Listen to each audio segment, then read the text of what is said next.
Alrighty. Everybody, it's story time with George. Come on, come all, gather around. It's Prankster Playland. It's story time with George Walker. Anyone ever hear of George? He ran around with Neil, rode on the further bus, did all kinds of fun, crazy stuff. Nobody ever saw me. I was hardly visible. You were hardly visible. I know. I couldn't find you, George. And now I'm running around with Randy, and he's barely audible. Shouldn't be playing back. The screen goes black. Just leave it alone. Do what I said and leave it alone, please. we may actually record something here. All right, I'm going to start it over. Okay, I can't start have it over. myself fucking scolding him on there. That's why we don't do live shit. Well, now it's alive again. I am sorry, Larry. I am sorry, but it does. It goes black. It goes black when you start it. Just leave it be, and it'll go and do its job. It just runs. How about you, George? Do you run? Yeah, I run my mouth whenever I get the chance. Here we are. I want to hear a story, George. Tell me a tale, the olden days. I think we've started. The olden days. Here's the thing. Everybody is always asking, well, when did it really start? It being, I don't have to explain it. It is this long, strange trip. It is everything that we stand for. It is the goal toward which we are hopefully evolving. It? Going further or farther? And so when you say, when did it start? Well, it probably started with the first Talking Ape. But when did our movement start? And for me, everybody is different. For me, it started in, I think, 1948. 48? I could Google it, and I could tell you probably the hour. The afternoon newspaper. I grew up in Eugene. The afternoon newspaper, the Eugene Register Guard, came and it landed on our porch, and I looked at it, and there was banner headlines, and I don't remember exactly the words, but I know what it said. It said that Robert Mitchum was busted for pot. And I didn't know who Robert Mitchum was. I didn't know what pot was. But I knew it was something because it was great big headlines. And so I started reading on it, and they were talking about this stuff. Thank you, Milton. Yeah, they threw a guy in jail. This guy, he was a famous actor, one of the all-time greats in my opinion. And they threw him in jail for, I think, 6 months for some of this. And I thought, wow. I was 8, I think, at the time. I might have been 9 years old. I certainly was not 10. But this did something to me. I mean, I'd been high before, you know, the swing. I think that's our first high outside of the womb, is the swing. And then when you're getting older in the school and you're doing all these forbidden things like passing out on the ground from either hyperventilation or oxygen deprivation, you couldn't even really tell the difference. But the point was, there was an instant, that instant when you came back from wherever it was you went on these things that were everywhere from just a sudden zero gravity for a millionth of a second as the swing turned the other way, or when you woke up from lying on the ground having had the air squeezed out of you, or you spun around on the merry-go-round and you got dizzy and you fell down and you woke up. There was that instant when you first came out of that, of ecstasy. There was that instant of ecstasy, and you don't even really remember it, but you know that there was something happened, and you keep going back. I want to go back, man. I want to go back. You are. Here we are. Here we are. Thank you, Chris Mitrovich and Skull and Roses. Yeah. But why? Why do we do that? That's the thing. Because, like Cassidy said, we're only here for the experience. But that doesn't really answer the question, because why do we need experience? Well, it's so we can learn. Well, why do we need to learn? Learning is a survival mechanism. And quite frankly, we're doing it badly. Not here, we're doing it great right here. We're one of these little spots of hope on the planet where we're actually making that evolutionary move into the next state of consciousness. We need that next state of consciousness because because the world is sick. Humanity is sick. Sick. End the war. End the war. Turn his End the war. Turn his mic down just a little bit. He's a little bit hot. Just a little bit. I'm too hot, man. I'm You're sorry, too hot. George. I'm sorry. I'm sorry, George. Get out of the sun, man. You'll bake. You'll bake. Bake. Oh, we're all getting baked. Okay, that's another thing. But the thing is, we need knowledge to survive. And right now, our sickness is terminal greed. The humanity is dying of terminal greed, and they're taking the planet down with them. We're taking the planet down with us because of our greed. It's only greed that keeps the billionaire clinging to not only his tens of billions, but lusting insanely after tens and even hundreds more billions and billions and billions of dollars that he can hoard. And look at this, Scrooge McDuck. Elon Musk is the personification of fucking Scrooge McDuck, wallowing in his massive pile of money and gold and jewels that he would eventually drown in, and all the rest of us. And the greed. When I was leaving my teenage years and getting ready to do something else, I went to the university.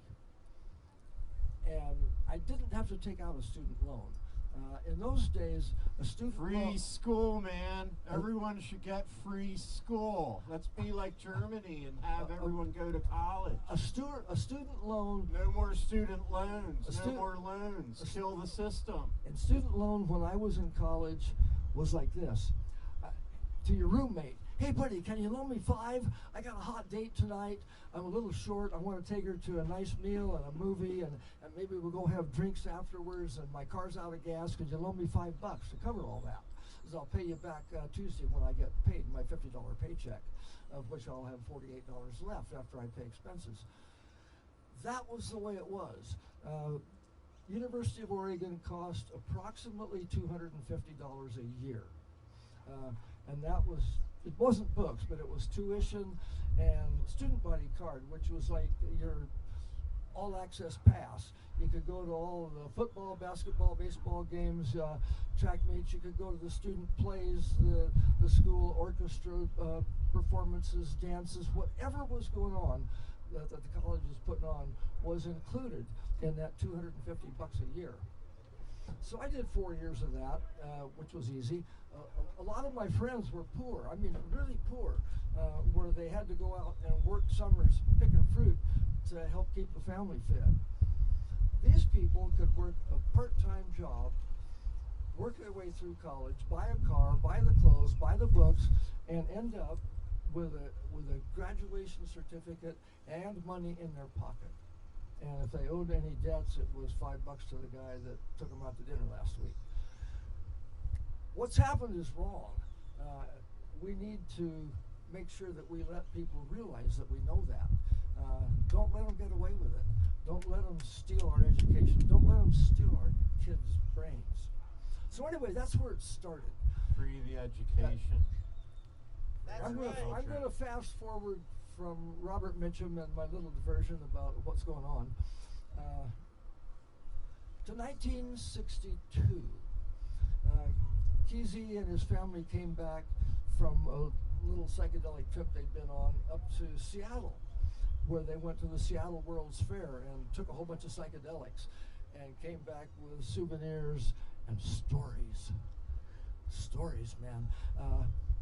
That's when I really got to know Kesey, when I really started to understand the power of stories and realized that something was now going on. Okay, I'm going to fast forward again to 1963. The summer of '63, Mike Hagan ordered up from Texas a bunch of peyote. He got three big boxes, like were the size of beer cases, full of peyote buttons, dried and ready to do something with, for I think it was $50. And he found a great big vat that was like, it looked like it was right out of Macbeth, and built a big fire in Kesey's backyard and filled it full of water and threw all these peyote buttons in this big vat and cooked it for several days. And after several days, it was about, maybe an inch deep, a big puddle of this black peyote tar. And that was the stuff. So I dashed down to the local drugstore and bought a big box of empty gelatin capsules, like you can put your own drugs, whatever, into. And emptied out one of those mustard squeeze bottles, cleaned it out, and filled that little mustard bottle with a little pointy tip on it full of this peyote tar. And that and 1,000 triple gelatin capsules loaded in my old Chevy station wagon. And in October, I headed to New York, where Kesey and his whole family were flying to attend the Broadway opening of the play that they did of One Flew Over the Cuckoo's Nest with Kirk Douglas. And that was another beginning of when it all started happening. I had a car, which was great, a great big car, a big station wagon, and there were a bunch of us, a lot of Kesey's family and friends and stuff, and we were staying in Carl Lehmanhaupt's third floor Bowery walk-up, cold water flat, sleeping on the floor. Kesey's grandma Smith is there with us, laughing up and everything. We load 8 or 10 people in the car, and I'd go out and pretend to be a New York taxi driver, looking the other way so they think that I didn't see them coming. And we went all over the place, eating peyote as we went. Museum of Natural History, the art museums, and we went out to Flushing Meadows, where they were building a World's Fair, and it clicked. I remembered the stories that Kesey had told about the Seattle World's Fair in 1962, and I thought, we gotta do that, man. We have got to go to that. We gotta pile in all the drugs that you've got in something, and we got to head back to New York next summer and do this. Kesey heartily agreed. August of 1964, if I recall. In the we left. Yeah, we got there in July. We hung around New York for probably 10 days. In the process, we met Carl's little brother, Sandy Lehmanhaupt. We met him about an hour before curtain time, when we had to zoom down to what's the famous nut house hospital in Manhattan? I can almost say it. Anyway, Cuckoo's Nest. Huh? Bellevue, yes. We had to run down and bail Sandy out. He had committed himself, and which he did from time to time. And deservedly so. He was nuts, but that's another story. So anyway, we went down and we picked up Sandy. We asked him, "Can you get out?" "Yeah, I put myself in. I can take myself out." "Okay, we'll come get you. We got something to do." So Let we me out. Let me out. Yeah, so we raced down. Exactly. "Let me out of here. I don't like it here. I'm done." So we raced down to Bellevue. We pick up Sandy, and we take him back up to. We were up in their dad's apartment. He had a fancy apartment up in the '90s, and we're all hanging out there. And Ken's putting on his tuxedo, and Faye's putting on her evening gown, and the rest of us are just going in like this as pranksters. And here we are. And Sandy. So we said, "Here, Sandy, take a half a dozen of these. We're going to go watch a play." One Flew Over the Cuckoo's Nest. And Really, the first time? Yeah, that was. But Ken didn't go. He never went to see the No, film. this wasn't the movie. This was the Broadway play. This is live on Broadway. And did Ken go to that? Oh, absolutely. That's why we were there. Okay. We were there to take. He was the guest of the producers and everything. Kirk Douglas had bought the rights to it, and this was going to be his triumphant return to the legitimate Broadway stage. Was this vehicle that he had a guy named Dale Wasserman write the play for, and it wasn't a very good play. He didn't do a very good job. He missed the whole point. He thought it was about McMurphy and not about the Indian. And so it died in a month, but we weren't there to see it die. We knew it wasn't going to go because the reviews weren't good. But anyway, so we were cruising around, and Sandy decided, Ken decided, "Hey, we all got tickets home, but I'm going to ride back with you. We'll have more fun doing that." And Sandy said, "I'm going too." So Kesey and Sandy Lehmanhaupt and I jumped in my old Chevy Yeoman station wagon, 1958 model, and we headed back on about the 21st of November, 1963. Does that ring any bells? Some bells. but 23rd of November, we are driving across Pennsylvania listening to the news about Kennedy. Oh, ouch. And the world changed. The world changed. And being out in it, watching it change, galvanized much of what became the Merry Pranksters trip. The shirts, the flags, the patriotic Really, symbolism. that's where the shirts came from? That's where that started. You know what, George? That's why we need you to set the fucking record straight. That's what I'm doing, man. I mean, I Yeah, knew that it's- Ken never went to see the movie. As but now he went as to see far the as show. as far as setting the record straight. It's a great one. This is a book called Cronies. It's Ken Babb's new book. It's a wonderful book. It's immensely entertaining. If you read it, it says a burlesque. A burlesque is not a history, and he doesn't claim it to be. And it's full of all kinds of disinformation, misinformation, wrong information, and no information. But it's a burlesque, so But he it- gets to do but anything don't wants. let that turn you away from it. Just don't say, "Oh man, I know it happened that way because I read it in Cronies." It happened that way in Babbs's mind the day he wrote it, and that's worthy. Babbs's mind is an amazing thing. The stuff that lurks in there, nobody can imagine.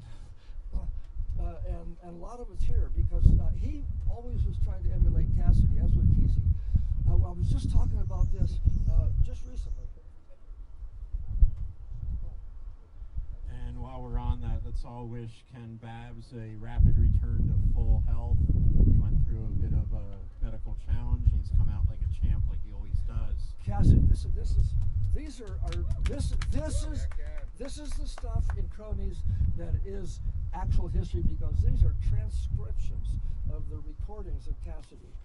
Only two things I wanted out of life when I was a kid: to run the mile in the Olympics and play left half so I could throw 70-yard touchdown passes left-handed on the run at Nature Dam, rather than be a Ken Babbs, ambidextrous javelin thrower for his Lady of the Locks school, the tips covered with tennis balls so he didn't injure the bystanders he speared all the time.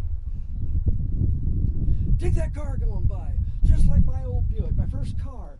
At that time, I couldn't get the stamp, the certificate, so I think I was only 13. I hitchhiked into 39, that's right, Kansas, and stole a pair of plates. Hitchhiking back, hot all day and all, the sheriff, a local guy says, "What you got under your vest there, boy?" "Oh, boy, that's just my chest there." The chest and the chest weren't right. No, 8 days. Ha, so, Buick's gone. It goes on and on like that. These are actual transcriptions of, and there are hours of it, of the stuff, because when we were driving around the bus, Cassidy driving, he always had a microphone, and we recorded hours and hours of that stuff. And all of it got lost, and the movie tonight has no sound at all, George. Not all of it got lost. Some of it exists, and some of it has been transcribed, like that. That's a direct transcription of one of the Cassidy tapes. Again, setting the record straight, my friend. Tonight we're going to show all 10 or 22 hours of the bus film, and we're looking my forward God. to you setting the Oh my record God. straight. Here in Scary Prankster thought. Playland. I think that's probably more film than there actually is. Everybody talked about hundreds of hours of film. 13 DVDs, 3 pieces on each one, 20 to 40 minutes each. I think it's 18 hours. I think 18 is closer. I was thinking it was 15 or 16, but it could easily be 18 because there's probably stuff that was. Well, I know that there was at least 20 minutes that we just tossed into a canyon from the publication party in Manhattan. Well, that was the other thing we went to New York for. It wasn't with the bus. See, I haven't even got to the bus yet, man. We haven't even started. We haven't even fired up the engine. Tell us a story, George. Yeah. Okay. So, I'll tell you a story. The spring after that trip in 1963, Kesey and I both grew up in Lane County. He was a Springfield kid. I was a Eugene kid. He was also 4 years older, so I not only didn't know him, I didn't even know who he was, or I never heard of him. I probably saw him do magic tricks when I was 10 years old. And I'd heard about him. In fact, the thing about Kesey, when I first heard about him, really started hearing about him, was when I was starting in school at the University of Oregon and as a freshman, and he had graduated the previous year. And so his legends, his tracks were fresh, and he had, everywhere he went, he cut a swath. I imagine from the day he was born, he probably did. And he was a known quantity. And the thing that everybody was talking about was he was a hypnotist. See, so we get back again to that thing that started it all. It's alternative states of consciousness. This is the thing. It's all about brain chemicals. Yeah, yes. Brain chemicals. They make us feel stuff. That was one of the routes that we took, and it's very effective. It works very well. You can ingest them, and you can make them with your own body, George. Are you getting your super biological recharging fluid? I was getting a dry mouth. That's what I was getting.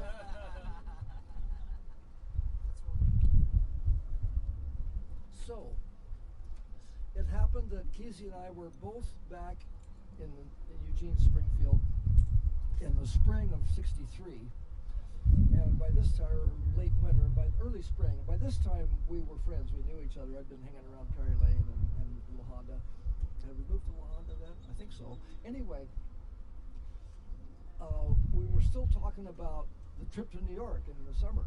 And how are we going to do this? You know, I've got the station wagon, and Babs has one of those cutaway Volkswagen crew cab pickup kind of microbuses. The double cab? Yeah, double cab with a pickup Splitty. box. Yeah, with like a covered wagon roof on it. I love this. And he had lowered the front and middle spars on the roof, so instead of sticking up and having that windbreak up there, it tilted down, so the front edge of the roof was at the level of the cab, and it added like 5 or 6 miles, maybe 10 miles an hour to how fast it could go because of the wind difference. Zoom. We're now going 25. So we're talking, so we're talking about all this and everything else, and I'm driving around town, and I go down Oak Street about 6th or 7th, and there's this shop kind of facility with a bunch of little shorty buses parked around it, and they were in it, and they were all painted a kind of a dark emerald green, and they said Emerald Valley Bus Service. The city of Eugene had gone out of the transit bus business. That wasn't profitable for them, and so there were no buses, and so these privateers came along, and they said, hey, can we run bus service? We'll make it work. And they said, yeah, okay, go ahead. So they did, and they bought up a bunch of used school buses, hired a couple of mechanics to keep them running, and they were running these little buses as a bus service when the city wouldn't do it. No, these were shorty school buses. Shorty school buses, you know, like we all short buses, like we've got around. Hey, let's call out the short bus. He didn't make it out here. We're thinking of you out in the Midwest, man. They weren't new. They bought them cheap because they were surplus from some various schools, and they bought them all up. And I looked at it, and I went and got Kesey, and I said, we need to get one of those, man. Wow. And he went, find one, I'll buy it. Nice.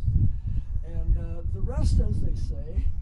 Rest as they say, George. You know what I mean. So anyway, that is how it all started. And did you get on that bus, George? Well, I went in then and talked to these people. Do you guys want to sell one of those? Oh no, we're always looking for more. I actually advertised. We went back to California. I advertised that what you did in those days. You advertised in the newspaper. They were called classified ads.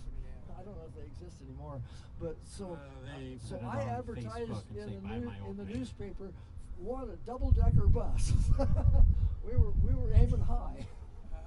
A double-decker? Oh, that was my first aim, but A double. nothing turned up. So Is anyway, that why you built the second floor? So well then, one day Faye came in. We were hanging around having coffee and breakfast at La Honda around the big round table, And Faye came in and said, "Hey, I just found an ad in the Chronicle. Somebody over at Atherton has what they're calling a converted school bus for sale." And we said, "Well, let's go look at it." And it was further. And Ken bought it on the spot. The guy wanted $1,500 for it, and Ken wrote him a check and said, "We'll take it," and we drove it away. And was it yellow? It was yellow with some nice black trim, and it was all. And where did you take it, George? Well, we took it to La Honda first. And what did Roy do to it? Well, we all painted Tell us it. about Roy Seaburn, my friend. Roy was our artist. Kesey was a good artist, but Roy was really an artist. That was what he did. It was his, if not his profession, at least his avocation. And Hi, Roy. during the process of painting it all in Kesey's yard on a spring day, much like today, in the sunshine, to the tunes of Coltrane and really good LSD, Kesey and Roy started painting on the bus. And we did it all afternoon, and we painted on ourselves and our clothes and the ground and tires. And Cassidy was pissed because we painted on the tires. Don't paint the tires, damn it. And Roy painted on the destination plate further. And there's even a film of him describing doing it much later, the description, saying how as he was doing it, he got the F-U-R-T-H, and he didn't know if it was an E or an R or a U, and he said, "Well, you are." He says, "I like that because it has the meaning of you are." Yeah. You are? I didn't know that. Ken Babbs erroneously You claims that it was further with an E the very first time, but we have actual documented film proof that he's wrong. It's in the footage. You can see him paint. Yeah. It's in that film that Colby O'Neill did that they still haven't released because of issues about the music that they used without permission. But he actually has a film clip of Roy interviewing when he did it. And he has the film clip of him doing it at the time from '64, and he has the interview from like 50 years later.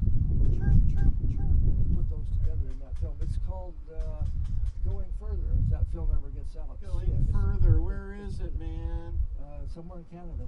Hey guys, you gotta share a link with Ralph J. Pinto. He keeps kicking my butt for giving an interview and never getting to see the movie. Please help Ralph. Come on, everybody.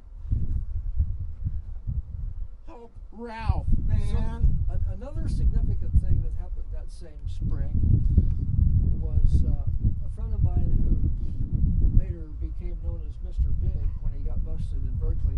Mr. Big got busted for selling 2 or 3 ounces of pot and maybe a dozen hits of LSD. He was Mr. Big. That's how times have changed. Not allowed. But he called me one day and said he had just gotten some LSD. And I'd been taking psychedelics for years, but I'd never had any halves of it. We had stuff with military names and peyote and mushrooms. So I dashed up to Berkeley and got a couple of sugar cubes and came back to La Honda, and there were 8 of us there, and we divvied this up, and there's film of this too. Those films where you see me administering doses, that was that day. The other thing that happened that day... One of the acid tests? No, it's not at the acid test. It's just a clip that it's they with used in the acid test. Yes, movies. but it's not in that. It was more than a year before. Zane gave me permission to bring that movie, and we have that for movie night too. Excellent. And so I brought it back. We all took acid, and then we listened on the radio, and Alaska had a gigantic earthquake. Boom. That was 1964. 64. Yeah, this was late March, 29th, I believe, March 29th, 1964. And that was also the day that the Merry Pranksters were born. And the peninsula moved. The day of my first acid trip, the Great Alaska earthquake, and the birth of the Merry Pranksters. And was it named that day, George? That was the day it was named by Ken Babbs. Mr. Babbs said what? He said, when Hagen said, "Halt, who goes there?" Babbs waves his plastic sword and says, "'Tis I, the intrepid traveler and his merry band of pranksters, dedicated to the obliteration of the entire world." There you go. And that was it.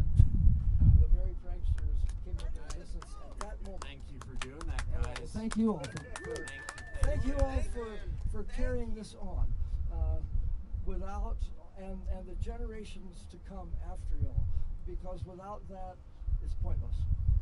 And on that note, we want to invite everybody to come create art, create music, create love at the Free Store, and celebrate all the good things that humanity can be. I'd like to thank everyone, invite you back to Prankster Playland for movie night later tonight after the big show. And George, we gotta thank Skull and Roses. Skull and Roses, absolutely. Thank you, Skull and Roses. Thank you, whatever the name of that Mexican beer company is that put up their thing, because they're sponsoring too. And Chris Mitrovich. Thank you, Chris. All the people whose names I don't know, which is almost everybody. Thank you, Rachel. Thank you, Greg. Thank you, John. Thank you, Cubensis. Thank you, Jerry's middle finger. Thank you. People often ask me, how is it different now from what it was like in '64 when y'all drove around? And I said, well, that's really simple. In '64, there was nowhere to go and there was nothing to do. None of this. Wow. None of this was happening So anywhere in the country. If there had been, we'd have found it. So you created it. I didn't even know about it until about 5 years ago, when the festival scene was in full swing, and I went on tour with that movie that I mentioned. And we started going to festivals, and I realized, and then I started going to festivals with a band, and then with another band, and going around and seeing, wow, this stuff is everywhere. I had no idea.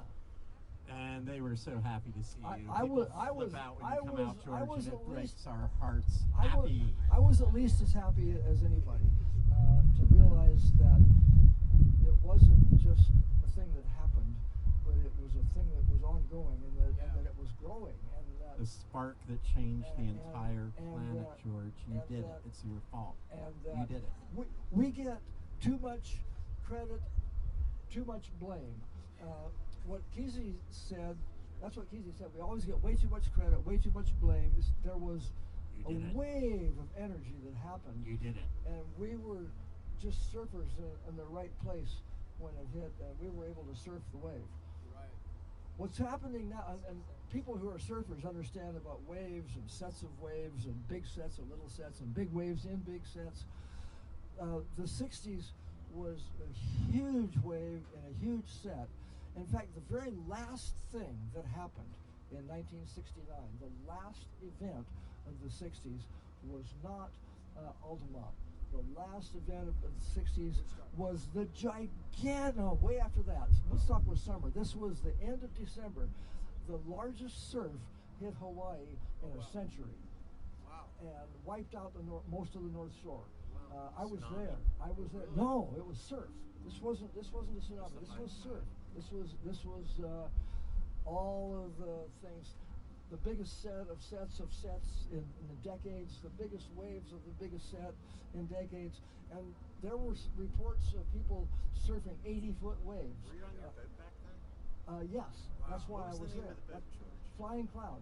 Tell us about the Flying Cloud. Well, that's another whole day of storytelling. That's another day of storytelling. Joey Cabell said he thought there were waves 200 feet high, 2 miles offshore in Kauai. So that was how the 60s ended. Well, the point of that is that we're in the early stages of another huge set of waves of energy. I think maybe bigger than the 60s. We may be seeing something happening over the next few years that's like the 60s and only more so. And the thing that encourages me, seeing all this stuff going on, in 1967, the Summer of Love, hordes of wild-eyed, smiling teenagers with no means whatsoever to take care of themselves descended in California, ready to party. And it was unsustainable. Today, I look around and there are people with jobs and businesses and careers and families and land and homes. And they come out and they do this for a weekend or a week. And then they go back and they take care of their shit. Today, we're prepared. We can ride this time. And if we do this smartly, if we don't just fuck it up again, if we're smart when we surf this next wave, we could ride this one all the way to the beach. That's my message. Ride this wave, surf this wave all the way to the beach. Earl used to say, save the planet so we have somewhere to boogie. If we don't save the planet, there'll be no beach. Thank you, George. We're going to enjoy some more time with you later Thank you all tonight, for being George. here. Thank you for coming out here to Skull and Roses, George. Thank you. George Walker, everybody, let's hear it. Thank you all. Yeah, George.